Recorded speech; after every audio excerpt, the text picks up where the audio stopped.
it's Miss Shanda, and welcome to the Pink Room. You have officially entered the Pink Zone. How are you guys tonight? I was not here last week, so I miss you guys so much. I'm going to wait a few minutes, let everybody come on. Hi, Nina Smith. How are you?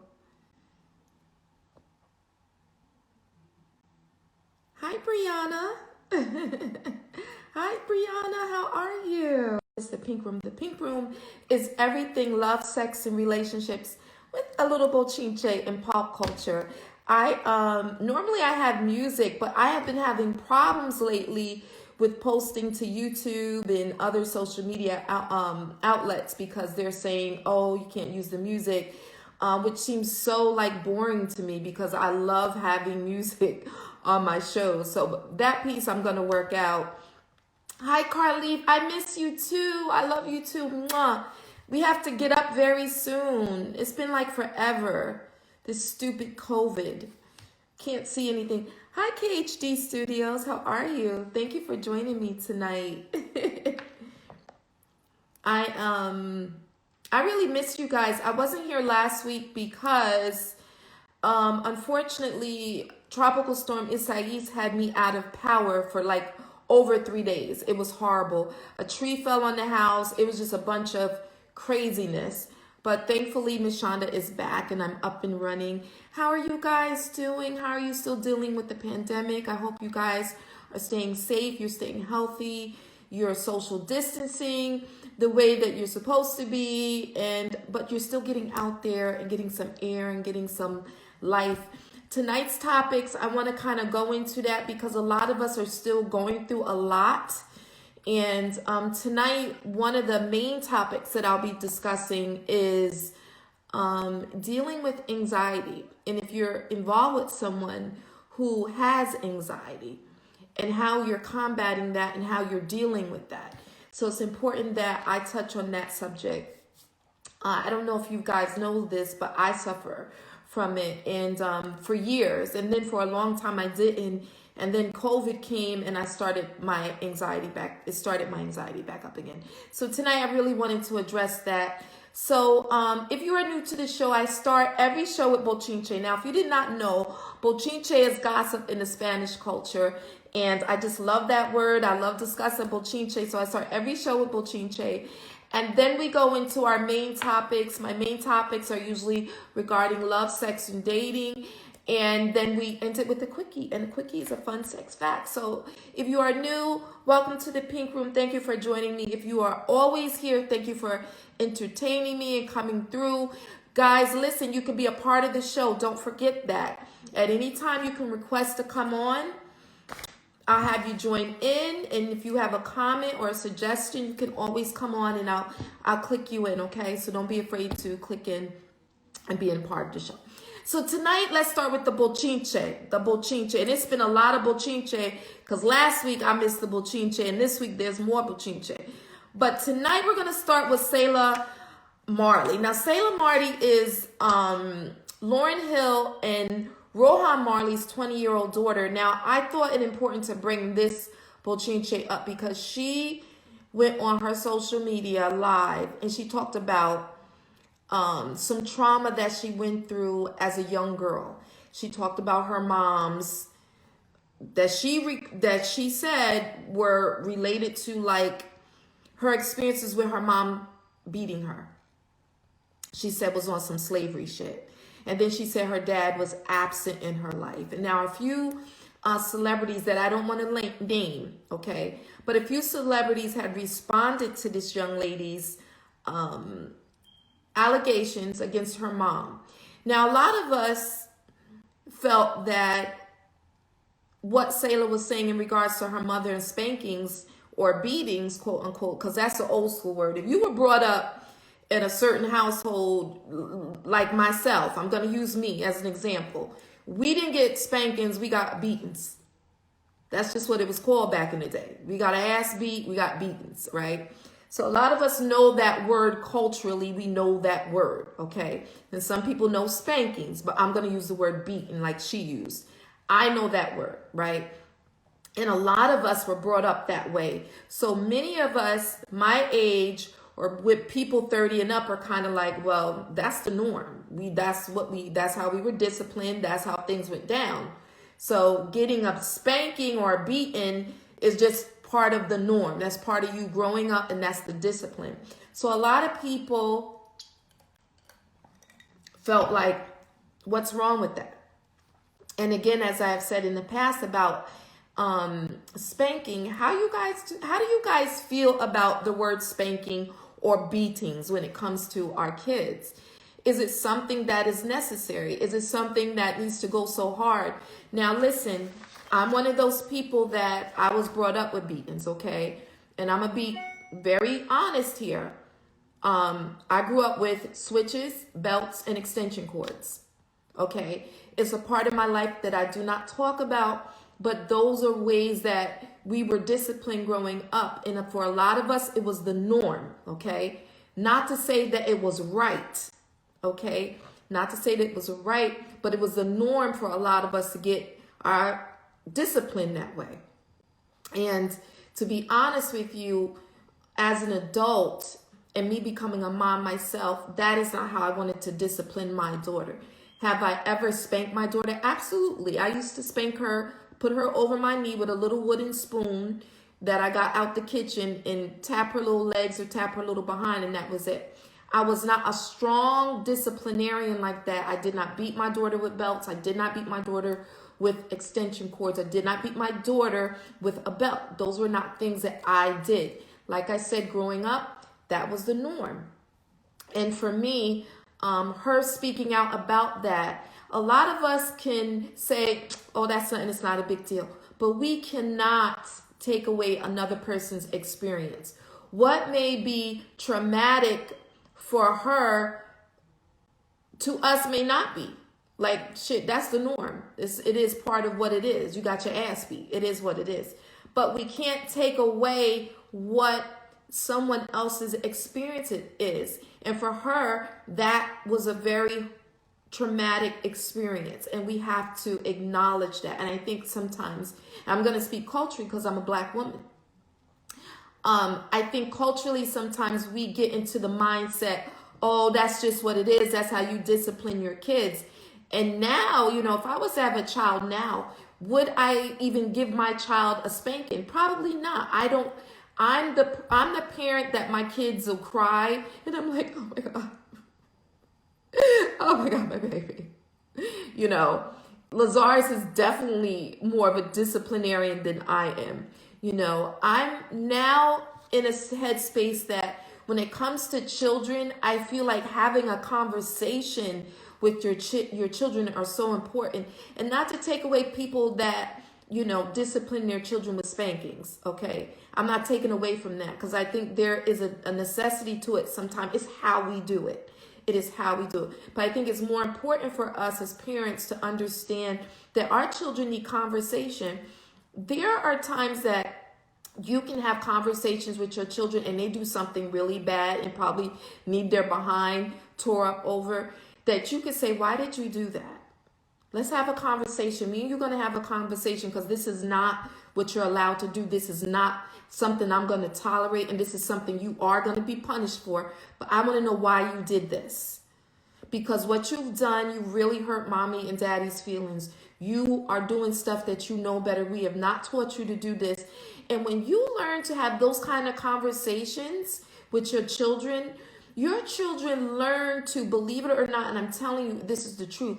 When you have these conversations with your children grow up to not wanting to disappoint their parents. Because they come into this space of like, wow, I really hurt my mom, really hurt my dad behaving like this. I don't want to hurt my parents.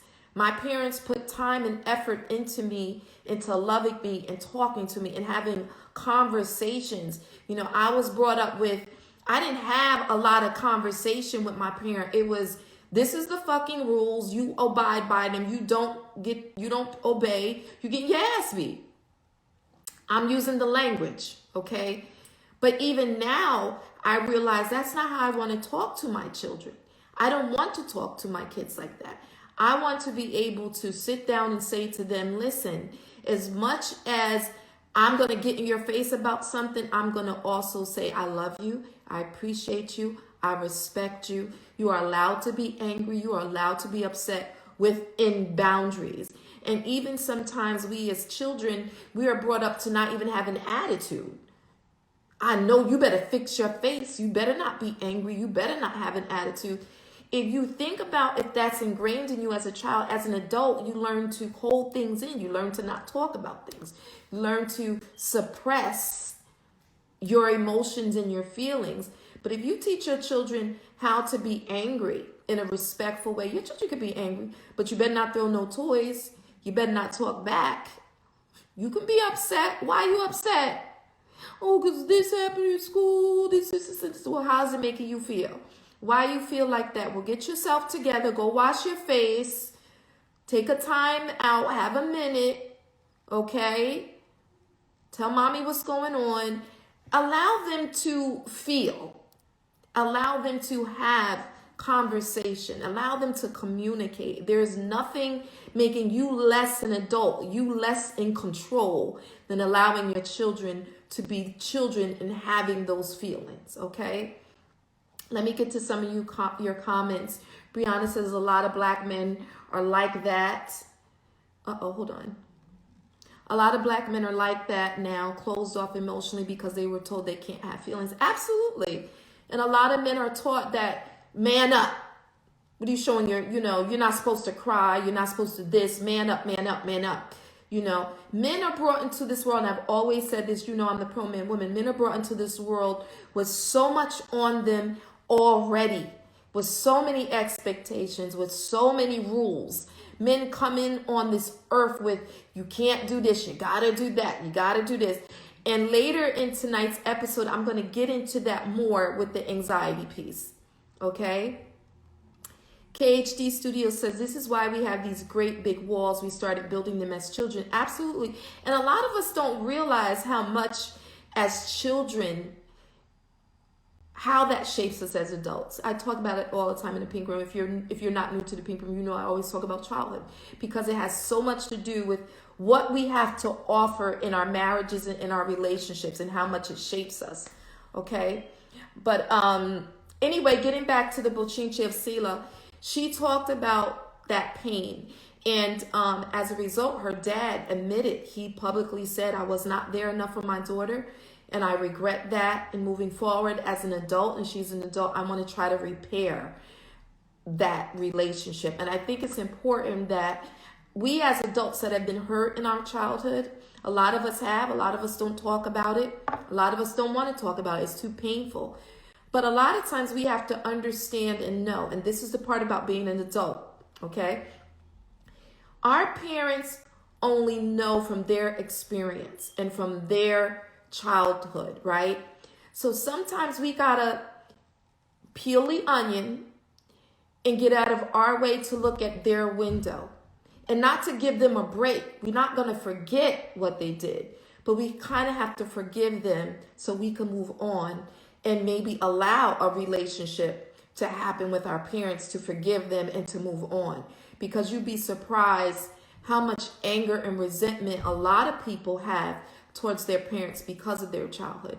So if you have a parent that is willing to repair and to acknowledge pain and to acknowledge that they hurt you and to help you heal, to me that says a lot.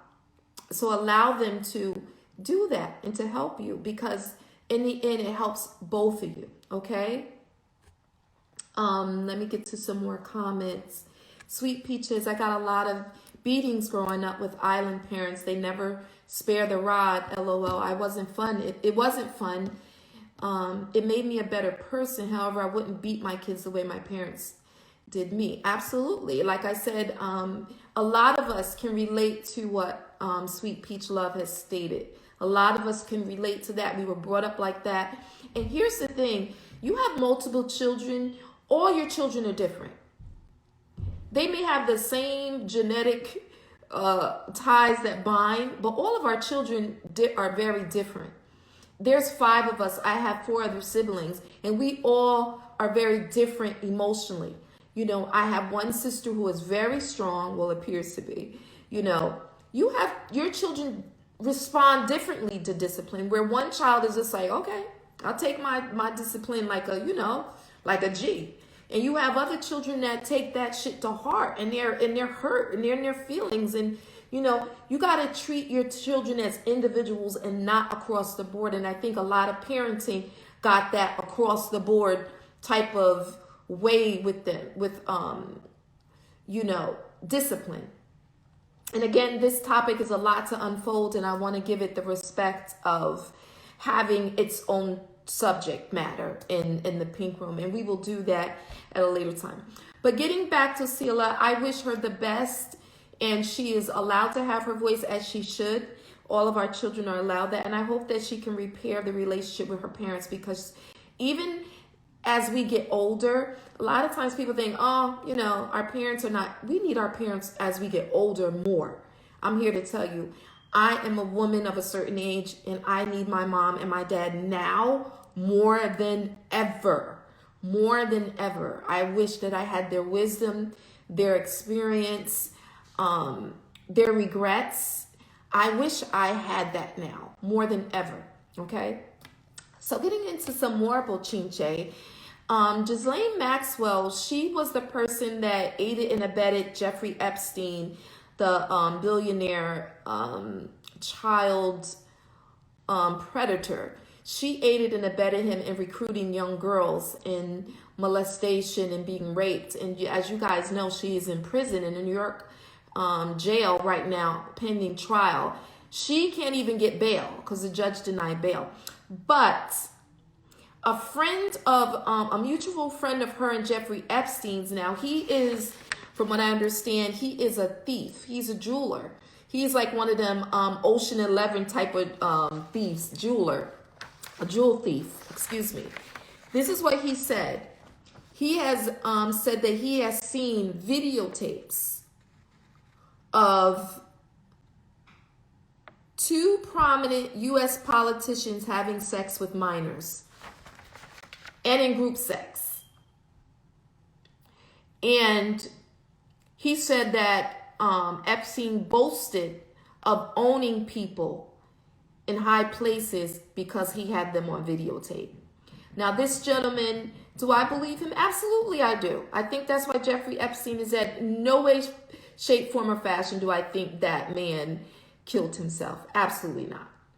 There are some high-powered people that do not. This is going to get worse before it gets better for her.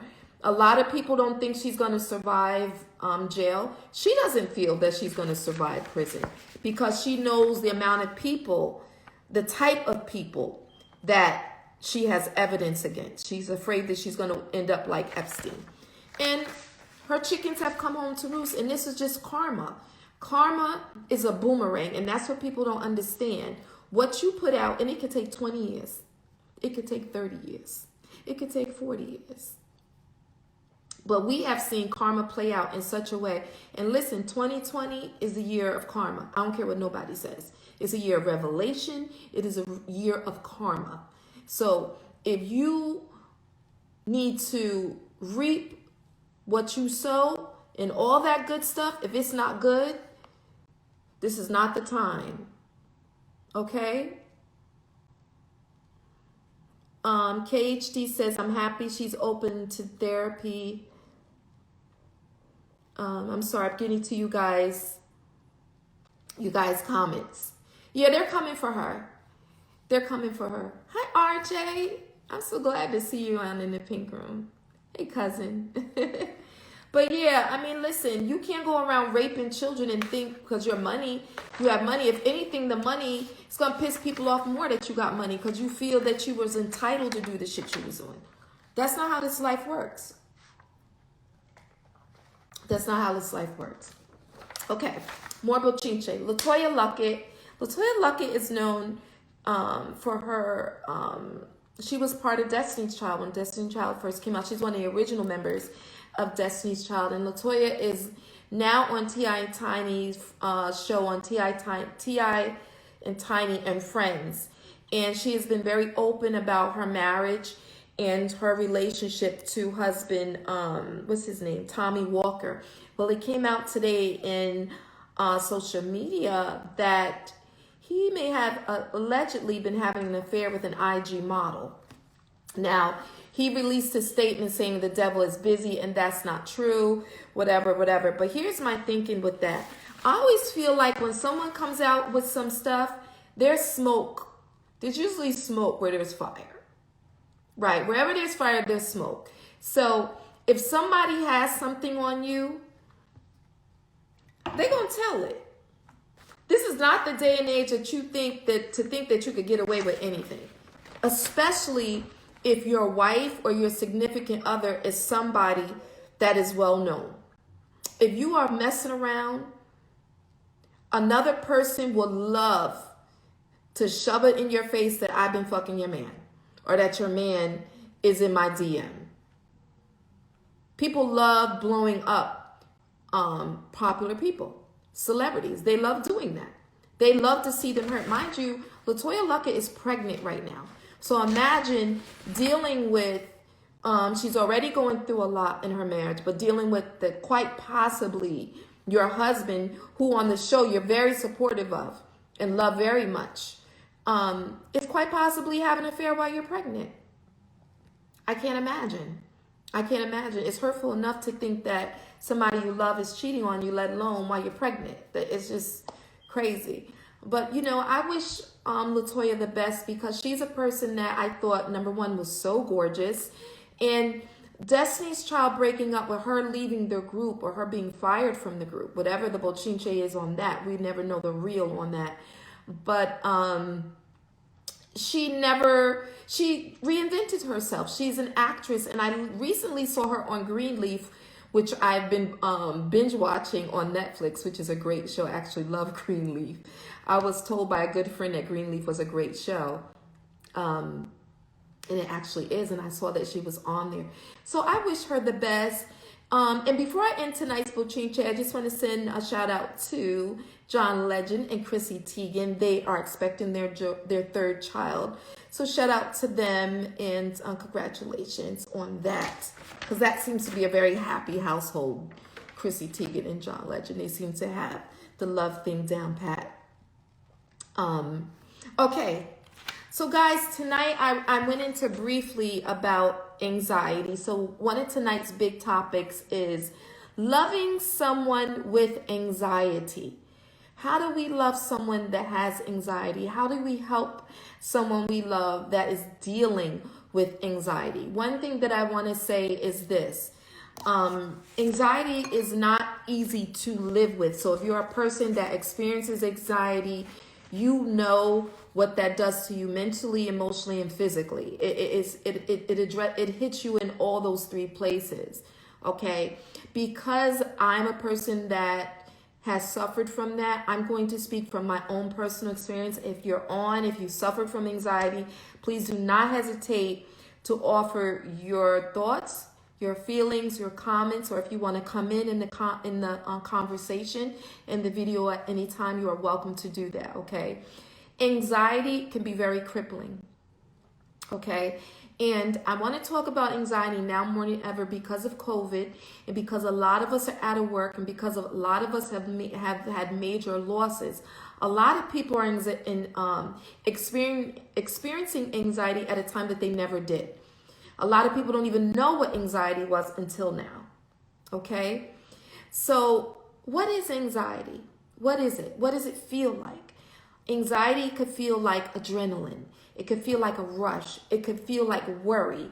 It could feel like a sense of doom. It could feel like physically your heart is racing. You could feel like you're having a heart attack. You could feel like you're going to faint.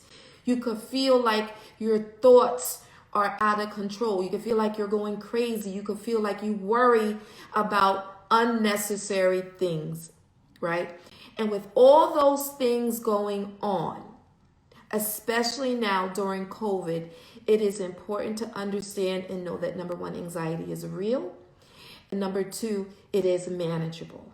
It is manageable, okay? I want you guys to know that. A lot of us are experiencing anxiety. As I said, I experienced anxiety years ago when my mom passed, and I was diagnosed with PTSD and anxiety and panic attacks. And I was able to get through that. And when COVID came and I got COVID, it brought my anxiety up again.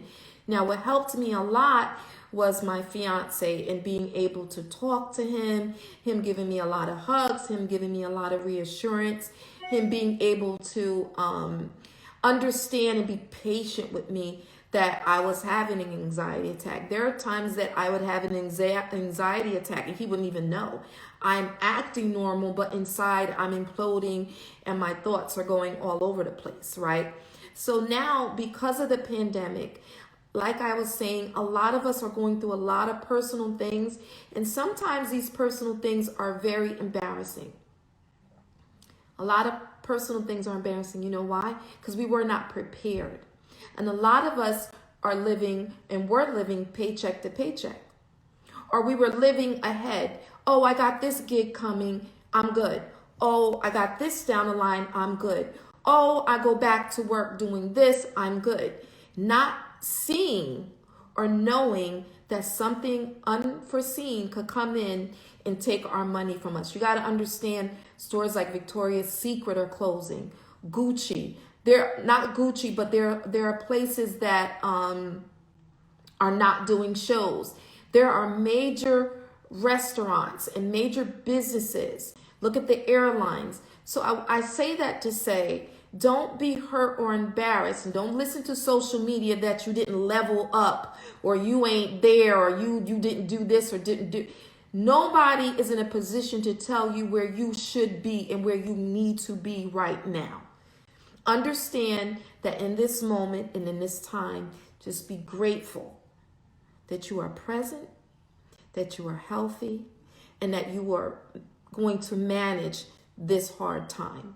I want to say that to you because I've seen so much social media bullshit about what you need to be doing and what you should have had, and you should have been prepared, and you need to be doing this. Get through the day. Get through the day when it comes to this stuff. Now, I'm going to be transparent with you. I have been blessed to have a lot. Blessed to have a lot. In the past couple of months, I lost a lot.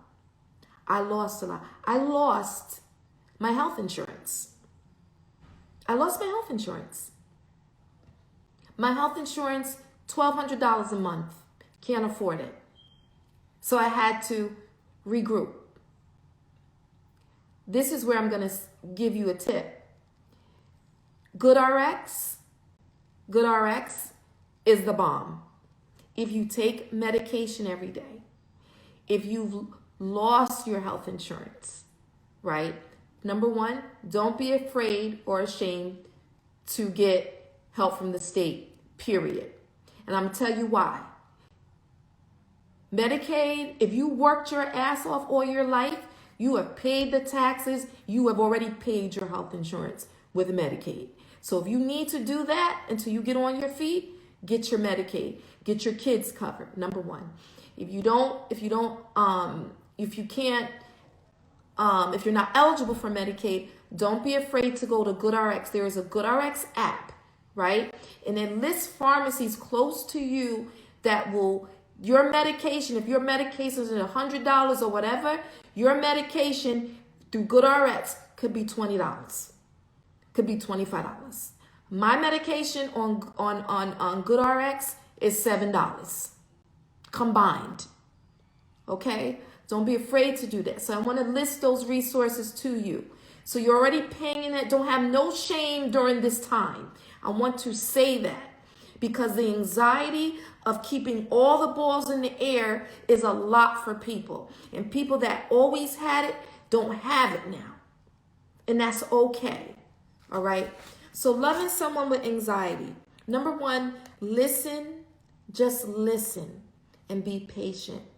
And I want to say this to you. A lot of times, and I only use myself as an example, right? But a lot of times, a person could be going through something and you can make it about yourself. Example, oh, Shanda, I've been going through this, and that. And I'll go, oh, you know what? I was going through this, and then and it becomes about me. Uh-uh. If you are dealing with someone, if you love somebody that is going through something, have the respect of listening. Don't make it about you. Let them talk. Let them speak. Be patient. Allow the conversation to not be about you, but about them. Allow them to express their feelings, their fears, all of that. Okay? So allow them to go through this experience and feel everything. It's okay to feel. It's okay to cry. And I want to say this to men. I'm going to get emotional because I love men so much. And men are going through it.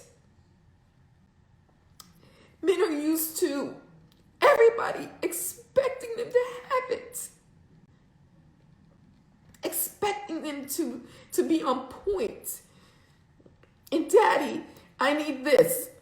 Your wife needs that, or your girlfriend needs this, and your children need this. And you still need to be there for yourself. Women, be patient. Be patient with your man.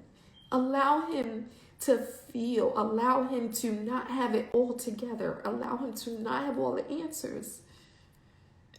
Men are going through it. Men that used to have it don't have it. They have to tell their kids, I don't have it. And I don't have it in the bedroom either. You can't fuck if your mind is not right. If you cannot, the biggest part of your sexuality is your brain.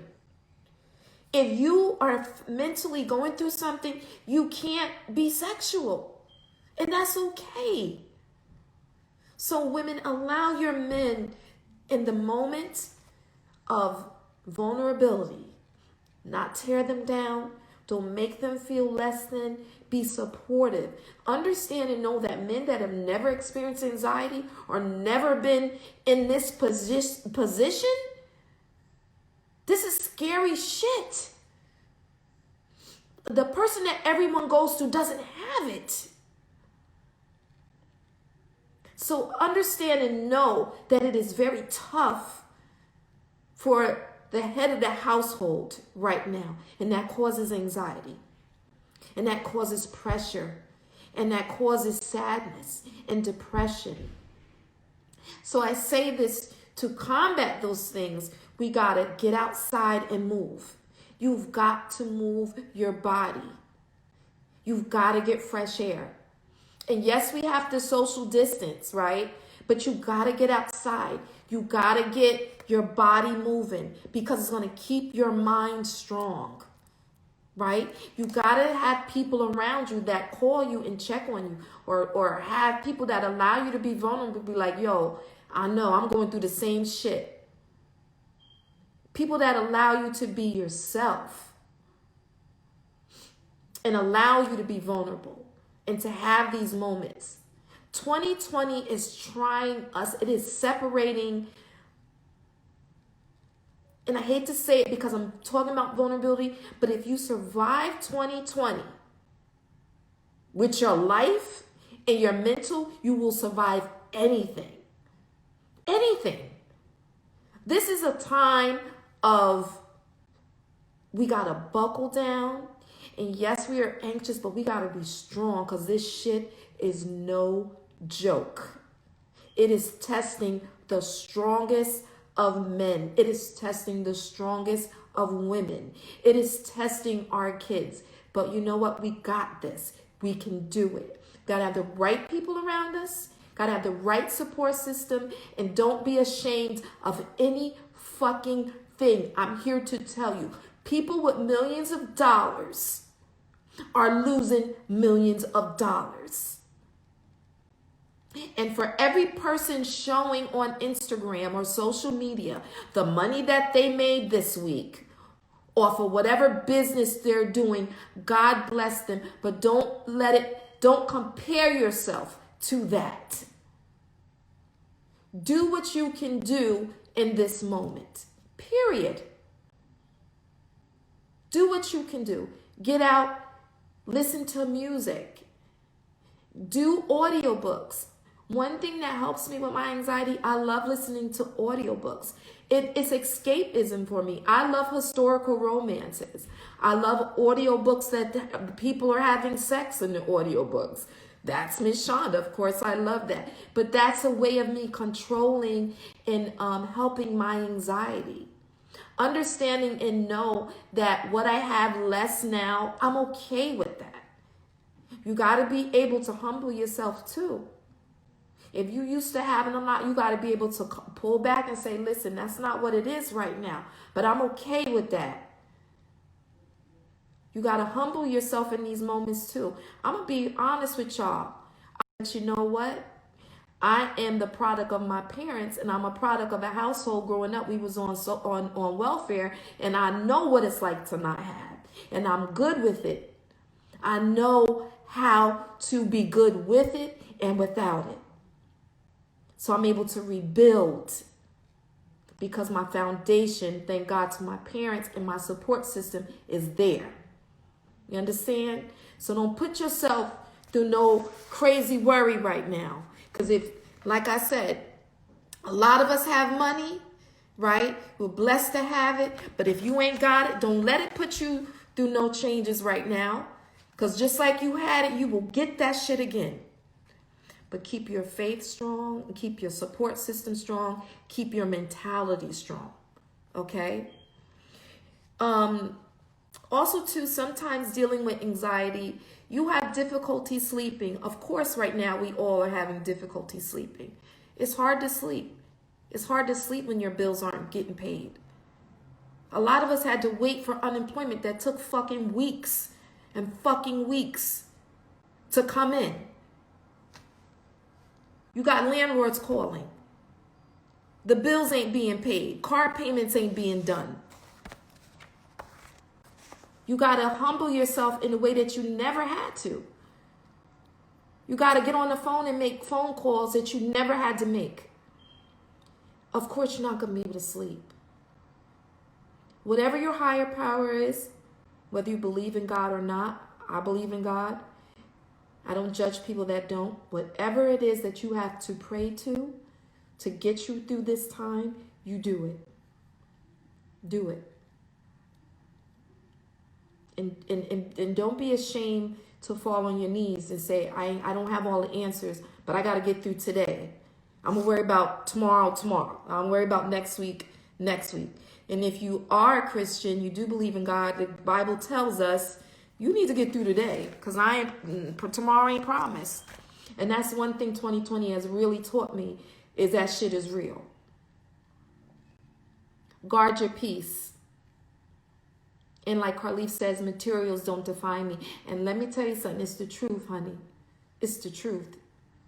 We are finding out what defines us in this moment. And maybe that's the lesson. Maybe that's a lesson. Listen, I've lost friends during the pandemic. People that I thought were close to me weren't close to me. People that I loved dearly passed away.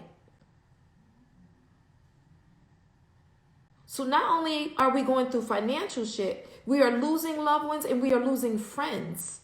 We are losing people that we thought we had in our corner and we didn't. But is it really a loss? Again, 2020 is about revelation. So if you lose somebody during this hard time, I don't know if it's a loss. I don't know if it's a loss. Support. During this time, a lot of people don't want to socialize. A lot of people are feeling less than. A lot of people have gained weight. I put on 20 pounds. Okay. It's a time of insecurity, right? But like I said, you got to get out and you got to move your body. A huge part of us feeling better is looking better. Okay. We can get into our feelings and get in the kitchen and eat, but it doesn't help us if we already have a weight issue. You know what I'm saying? So pull back on the snacking, go outside and move your body. Today I went to the field. I went to the track with my fiance and we had a good walk run. I'm not as physical as I used to be. I can't go to the gym. We can't go to the gym. What do? We improvise. We go to the field. We go for walks. If you can afford it, you buy some hand weights off of Amazon, or you go to Walmart or Target and get you some hand weights and start, doing what you can do in this moment. Do what you could do in this moment. Okay?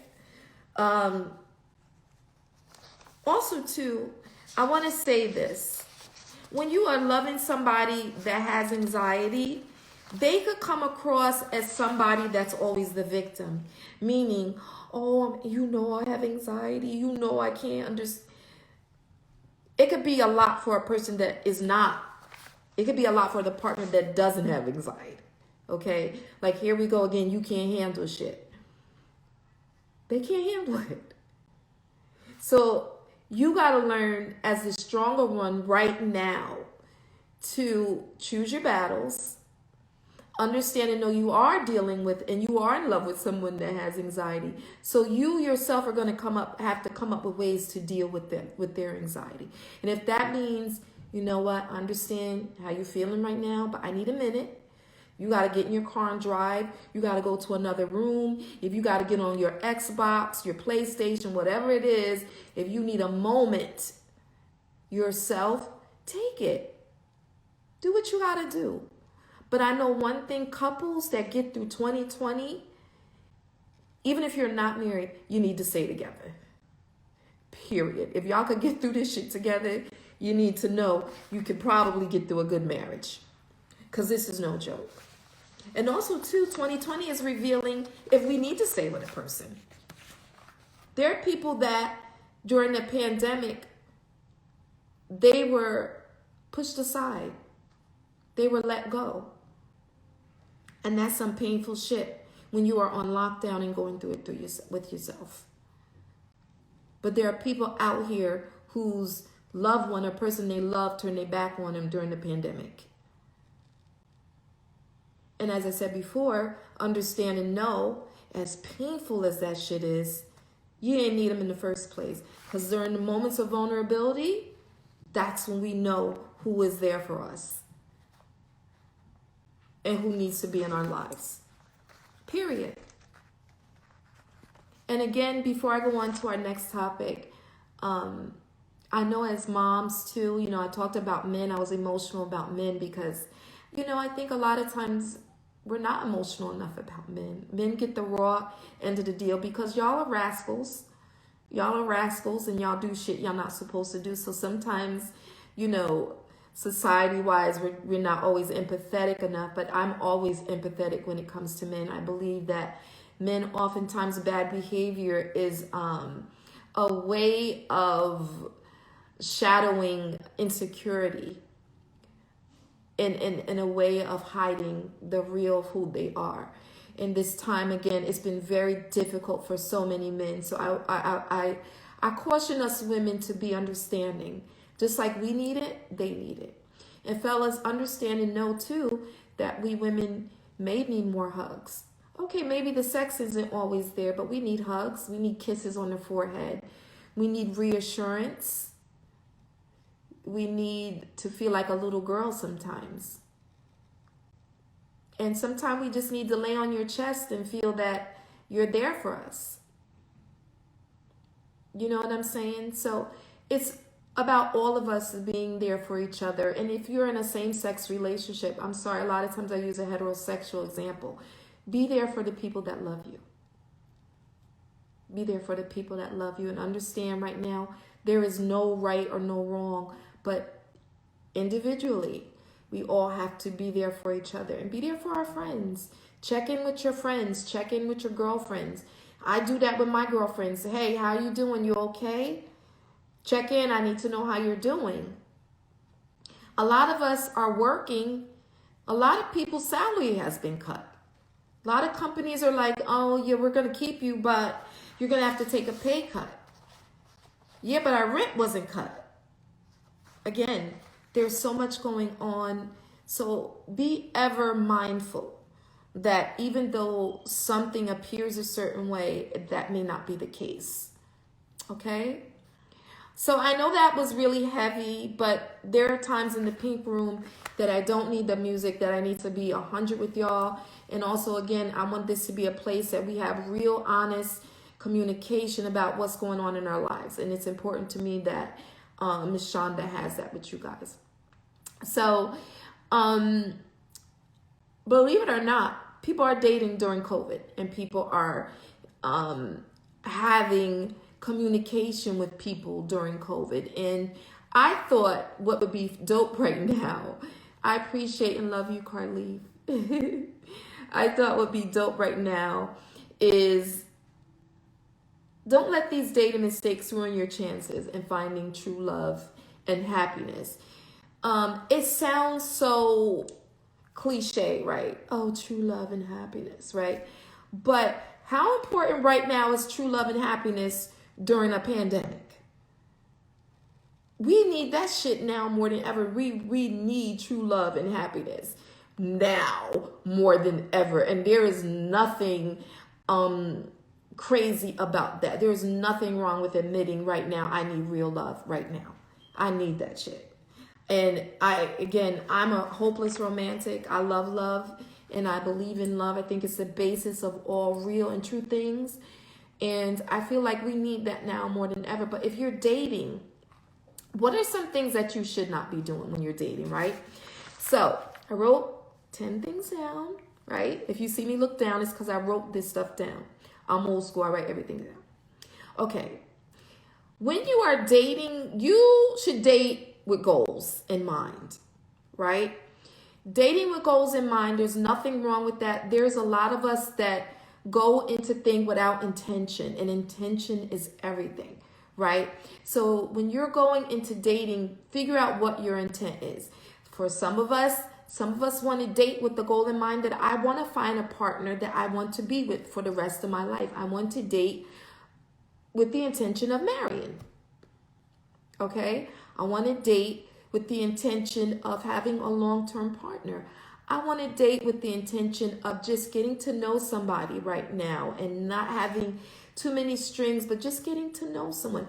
But date with an intention, okay? Don't just be dating out there just to be putting yourself out there and dating. Date with intention, okay? Also, too, don't be ashamed to say to someone you're dating, these are my intentions with dating, okay? Don't, now more than ever, be communicative about your intentions, okay? Number 2, don't focus your dating on just one person. And we women sometimes can be very guilty of that. We start dating a nice guy and we start going into all these fucking scenarios. Oh my God, he is a Gemini, and as a Gemini male, he connects with my Aquarian rising. It becomes into all this shit. Take a minute. Take a step back, right? Allow yourself to date more than one person, okay? You're just getting to know people, kind of sample here and there, okay? Don't, because sometimes when we put all of our eggs in one basket with this one person, the expectations get higher and higher for this person that they just are not able to meet. Because already we're going into it with this, oh, this person is like, oh my gosh, they're everything right now, so I don't need to date other people. This person has all the check marks. No, you're just dating. So allow yourself a minute, okay?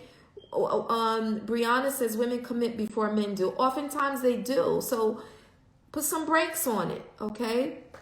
That's number 2. Number 3, which is so ironic to number 2, is don't date too many people. Come on now. You gotta keep up with 10 people that you're texting or you're communicating with. Don't outsource yourself too much, okay? Don't overdo it you're just spreading yourself so thin that it almost takes away your personality and the human part of who you are. To me, when you're dating so many people, it becomes mechanical. You wind up saying the same shit to a different person. And to me, that's not authentic. You can't be authentic dating 10, 12 people. That's crazy. You can't do that. So yeah, have some diversity, but don't outsource yourself too much. It's not conducive, especially right now. You shouldn't be doing all that. Okay? Number 4, you text too much between dates, right? You're texting too much. You're telling your whole story in text, right? How many women, I'm using women as an example. How many of us have texted our whole life story? So if we go on a date with our masks on, what are we going to talk about? If I'm talking about everything in a text, your phone should be an accessory. It should not be the source. Okay? Let it be an accessory, not the source. When you get in front of a person, you want to be able to have conversation and divulge some things about yourself that you should say face to face, that a person should get to know you. Tell me more about yourself. You know, what was it like growing up? What do you love to do? You know, have conversation, have contact. Don't give everything in a text, okay?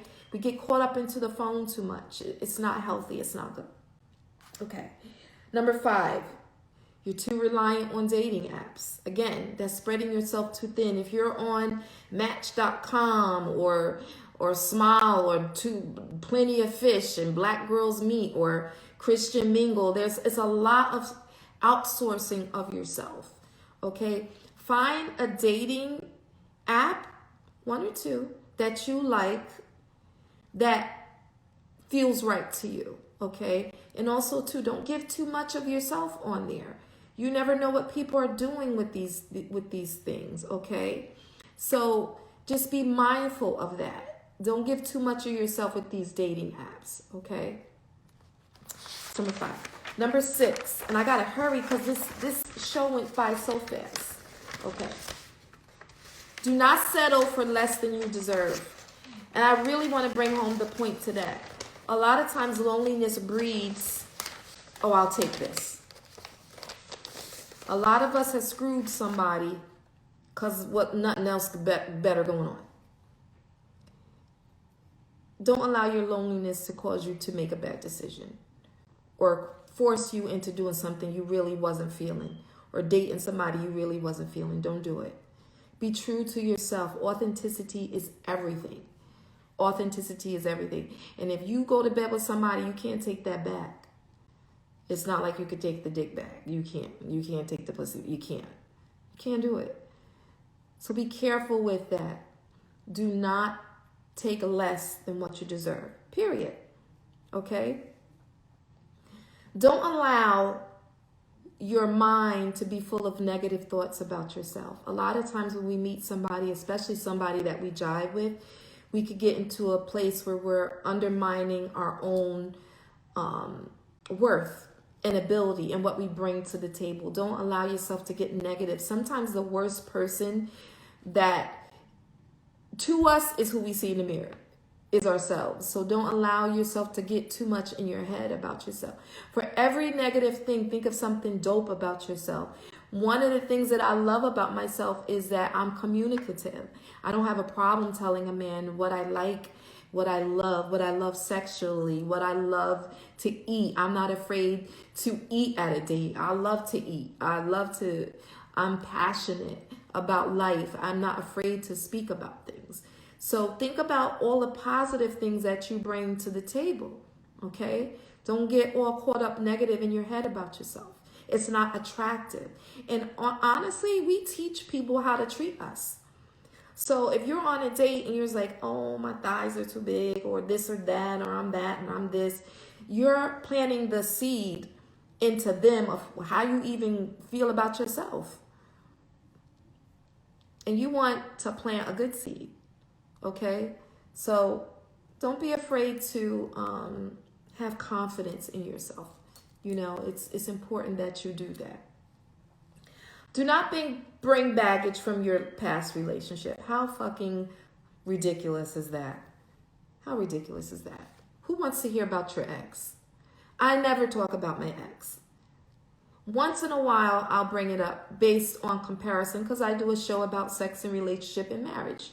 So I have to defer to my past and my experiences. But if people don't ask me about my ex, I don't talk about him. He doesn't even talk about me. They don't talk about me.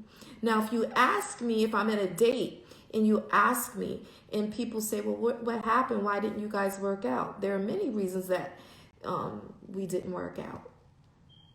But I've taken a lot of lessons away from that, things that I could have done better, and moving forward in dating again or being in another relationship. I know what I want and I know what I deserve and I know what I bring to the table for somebody else. That's all that needs to be said, period. You don't need to talk about your ex. They're ex for a reason. And don't compare your ex. Number 9, don't compare your ex to someone else.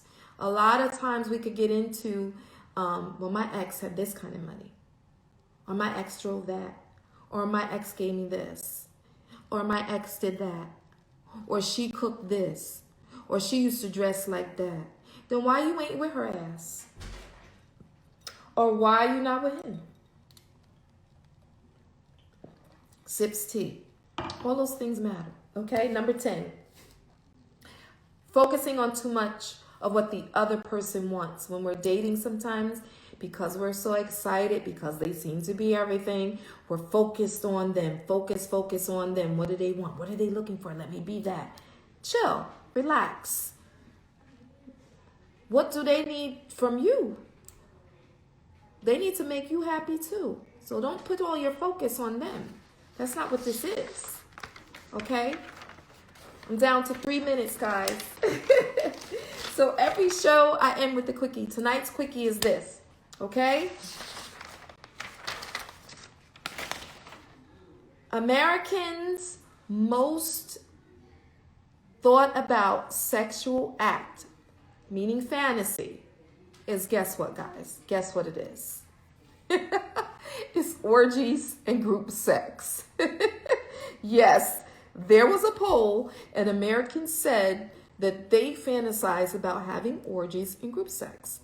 Are we surprised? No, I'm not surprised, especially when people are always asking about threesomes in my DMs. For many, many years, whether I was doing man and wife, Shanda Says, or the Pink Room, people are always talking about threesomes and orgies. That's just, it's what it is. But tonight's hour was really dope. I was so glad that I was able to talk with you guys about anxiety and about those issues.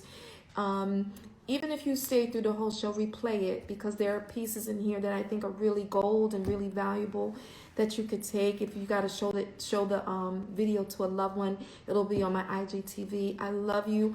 I will be back here next Thursday, 9 p.m. Eastern Standard Time. If you have an idea for a show, email me, shandasays1@gmail.com, or DM me at Miss Shanda. I love you. I will see you next week, and we will talk soon. Mwah! Give me kisses.